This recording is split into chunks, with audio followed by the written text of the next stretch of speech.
Today we're looking at Psalm 131, 138, 139, 143, 144, and 145. So there are several Psalms we're covering today.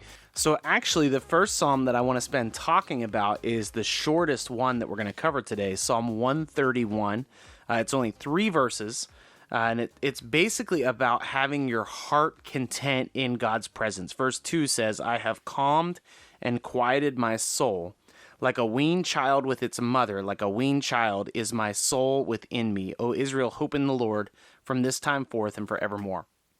The point of the psalm that David is trying to get across is that as believers today, and in his day as believers then, we are striving to be so content in the Lord that we are as content as a baby that's with its mother. That's a pretty high level of contentment. I have an 8-month-old baby right now, and she just loves being with Jenny. She's like totally at peace and totally calm. And it's interesting to think about that in the light of this psalm, in the light of being content in the Lord. What would it look like for me in my life to be so calm and content, just happy in the Lord, that I am thrilled only to be in his presence, and that's all I require. Sometimes I enjoy that level of contentment. Sometimes I do not, to be honest. And I bet it's probably similar for you. One of the things that stuck out to me is that verse 2 where it says, I have calmed and quieted my soul. This is a topic that is pretty important to me. I like thinking about it. I like trying to make adjustments in my life to reflect it.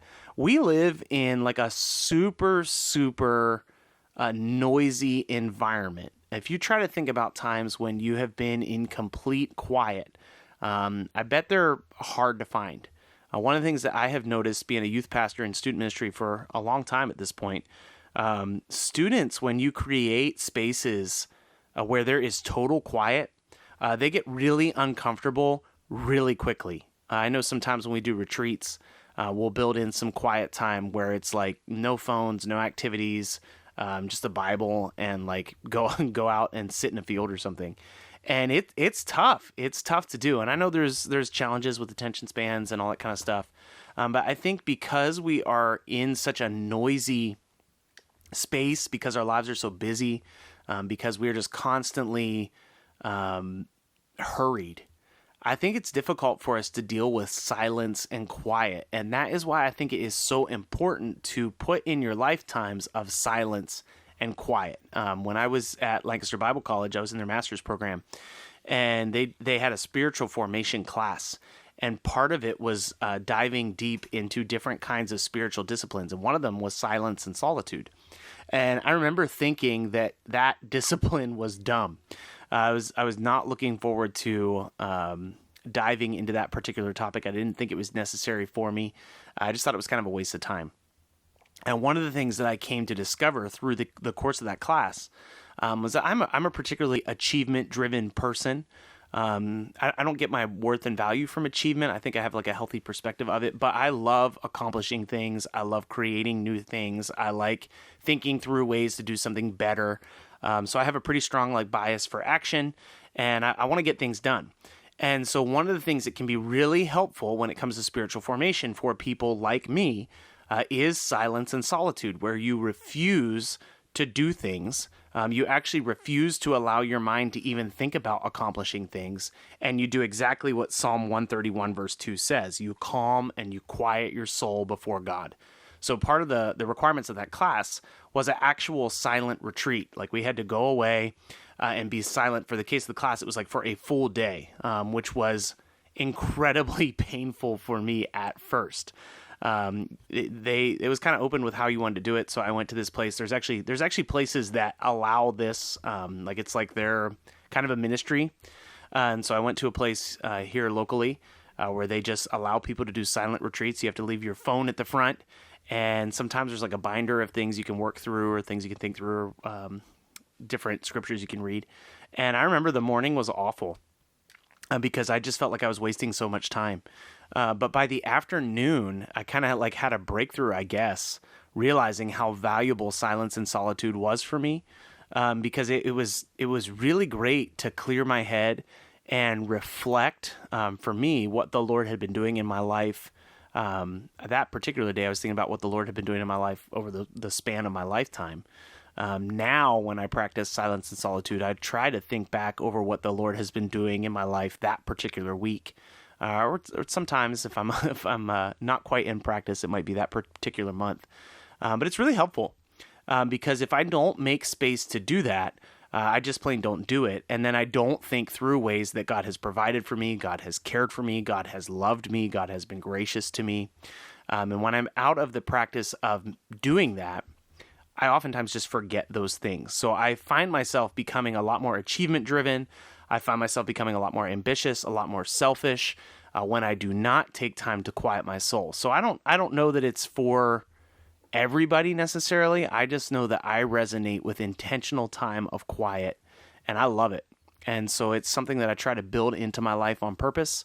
A couple episodes ago, I talked about how much I like going to the woods. Sometimes that is part of my silence and solitude. But it can be a really healthy part of relating to God and building your faith and relationship with God. So I love Psalm 131. For one thing, it's short, it's simple. You can read it quickly. But the idea of quieting your soul before God and being content just in his presence is amazing. So I think one very tangible, I guess maybe I'll break up the your part into two pieces. One tangible your part could be, if you are ambitious and you are, anxious, or you are driven to achievement, it might be helpful to introduce some quiet space in your day. And I'm not talking 5 or 10 minutes. I'm talking like several hours or maybe a day. And just give it a shot and see how the Lord speaks to you in that time, and see how your relationship with the Lord grows as you put Psalm 131 into practice. Now, the other psalm that I want to look at is Psalm 139. If you're familiar with it, it's probably because it's oftentimes tied to these like Sanctity of Life Sundays, where churches just celebrate how sacred the image of God is. And oftentimes it's incorporated into abortion debates, because it has that kind of famous line, "For you formed my inward parts, you knitted me together in my mother's womb. I praise you, for I am fearfully and wonderfully made." So Psalm 139 is really powerful when it comes to thinking through our identity in Christ, who God made us to be. Even when it's just like, even thinking through the lens of all life is created by God. All people are created in God's image. All people were known before the foundations of the earth. It's pretty powerful. But I did notice as I was reading Psalm 139, oftentimes you just get that little snippet. If you do only know that little snippet of Psalm 139, take some time today to go back and read that whole chapter for yourself and see what David is writing and ultimately what God is revealing, because it's pretty powerful. And I think when we just take that snippet out, it's not like we're using it out of context. We're actually just missing the broader picture that is a lot more powerful than just one or two verses. So the point of Psalm 139 is that actually God is over all things. And so the first part of the psalm talks about how you can literally go nowhere outside of God's power and outside of God's awareness. Like, God knows everything about us. He sees us when we are far away. He sees us when we are near. What came to my mind was that story of Jonah, where God calls Jonah to Nineveh, and Jonah decides to run away from God, which is just silly and ridiculous, because God is everywhere and knows all things. So it's this idea of God's omnipresence, the fact that he is everywhere, his omniscience, the fact that he knows all things. It's obvious in this psalm. Actually, verse 4, even before a word is on my tongue, behold, O Lord, you know it altogether. You hem me in behind and before, and you lay your hand upon me. Such knowledge is too wonderful for me. It's too high. I can't attain it. It's literally saying God knows what you're going to speak even before you speak it. And I know there's a challenge. Some of you might want to challenge it immediately. Well, if God knows everything, then why does God let evil things happen? And ultimately, that's kind of this crazy paradox where God does know all things, and for some reason, he allows us to have choices in certain things. And a lot of times, we've been talking about this on the podcast other times, God actually knows that people are going to make wicked decisions and uses those wicked decisions to bring about his glory. It wasn't that long ago we were talking about Genesis chapter 50, where Joseph says, like, what you meant for evil, God meant for good. So God actually used his evil, wicked brother's decision to kill him and then sell him into slavery instead to preserve Israel. We also just recently talked about how God used David's evil decision to take a census of the people because he was being ambitious and prideful, to ultimately provide a place of worship for his people in the construction of the temple in Jerusalem. So there's a lot of instances where God does know that people are going to make evil choices, and he allows those evil choices to take place because he's ultimately doing something much bigger and much grander. I know that's a difficult thing to wrap our heads around, and I know sometimes it can cause us to question why God allows that to happen, but I think at the same time, we can be thankful that we have some level of choice and decision, and he frees us up to do that. But at the same time, I think rather than driving us to doubt and confrontation with God, I think it should just drive us to faithfulness. Like, why waste your time thinking about what God's going to do if you make a bad decision? Just consistently make God-honoring decisions. That would be far better. And I think that's ultimately what's at the heart of Psalm 139. And then he goes on to talk about how you can't escape where God is. He knows where you're at. He knows what's going on.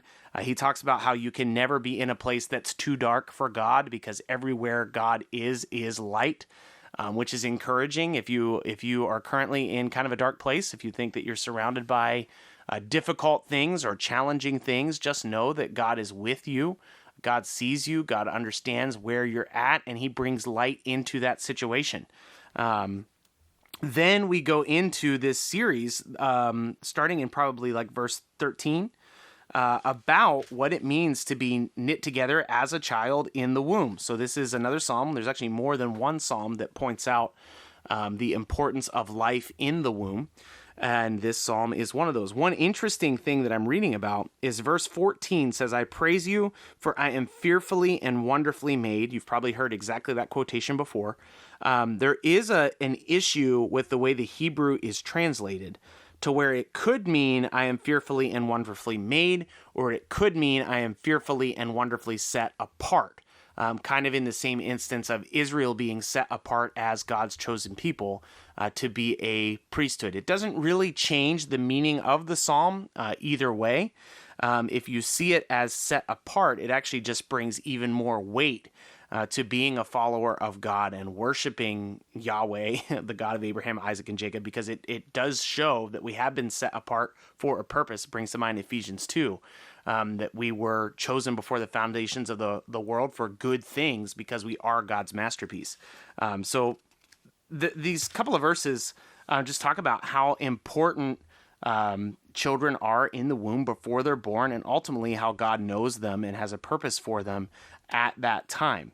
And then the psalm ends with just basically like praising God for how wonderful he is, how great he is, and also talking about how God ultimately judges those who are wicked, which should lead the wicked to repent and draw near to the Lord.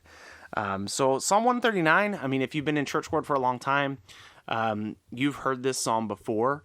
You know that it brings weight to ultimately the abortion debate. Like, God cares about us. He cares about us as we're being knit together in our mother's wombs. That does mean that all life is valuable. That means that preborn life is incredibly valuable.